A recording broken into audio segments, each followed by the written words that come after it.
Camarades, salut. Salut camarades. Alors, nous sommes ici ce matin au nom du syndicat national des agents administratifs de la santé de Côte d'Ivoire, en abrégé SINASI, section CHU de Cocody. Ce matin, nous observons un mot d'ordre de grève de la section locale sur une affaire qui date de début 2020. À l'issue de quelle affaire, deux de nos camarades ont été incarcérés depuis le 24 novembre 2022. Et donc, nous avons toujours jugé que cette affaire a été traitée de façon injuste depuis le début de l'enquête jusqu'à la conclusion de cet audit-là. C'était une conclusion vraiment très partisane et triée sur le volet pour faire porter le chapeau à nos camarades qui, nous estimons, n'ont rien à voir avec cette affaire. Il s'agit d'une affaire de détournement de plus de 200 millions orchestrée au CHU de Cocody. Cela c'est une période de 6 mois.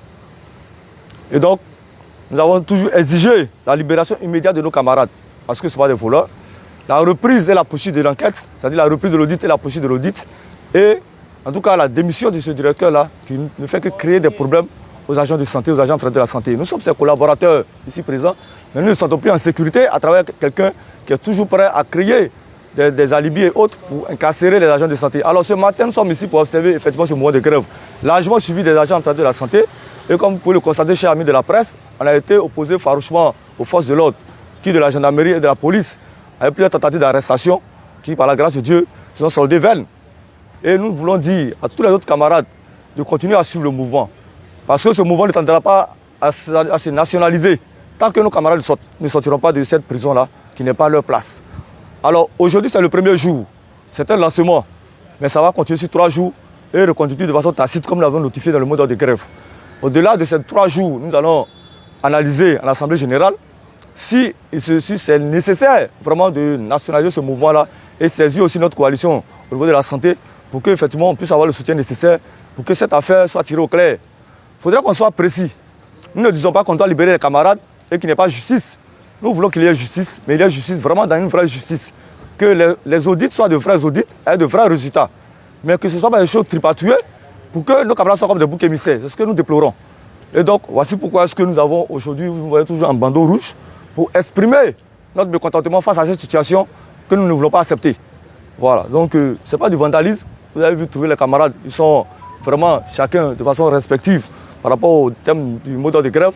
Ils sont là, on observe le mouvement, on ne travaille pas juste pour marquer notre mécontentement. Pour terminer, je voudrais faire remarquer que ce n'est pas contre la population que nous faisons ces choses-là, parce que nous-mêmes agents, il faut dire que nous ne sommes pas en sécurité. Parce qu'on travaille toujours avec une psychose de pouvoir se retrouver un jour dans la même situation, puisque les conditions de travail n'ont pas changé malgré les recommandations de l'audit qui a demandé qu'effectivement un certain nombre de dispositions soient prises pour que de tels actes ne se reproduisent plus. Au grand désarroi, nous constatons qu'on continue toujours comme par le passé. Donc ça fait peur aux camarades.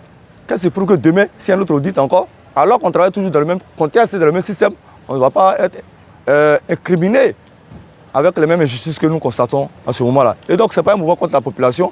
Nous appelons de tout notre vœu une solution immédiate à ce problème-là pour que, effectivement, le service reprenne, en tout cas de façon normale.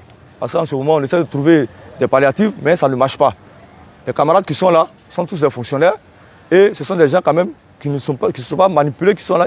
C'est en tout état de conscience qu'eux-mêmes ont pris la décision d'arrêter le travail au vu de l'incarcération de leurs autres camarades qui sont en ce moment à la MACA. Voilà, donc c'était juste ce point de presse au premier jour de ce mouvement de grève qu'on voulait faire à tous nos camarades et aussi à la presse, à nos autorités et aussi à la population de Côte d'Ivoire pour qui nous avons décidé de travailler.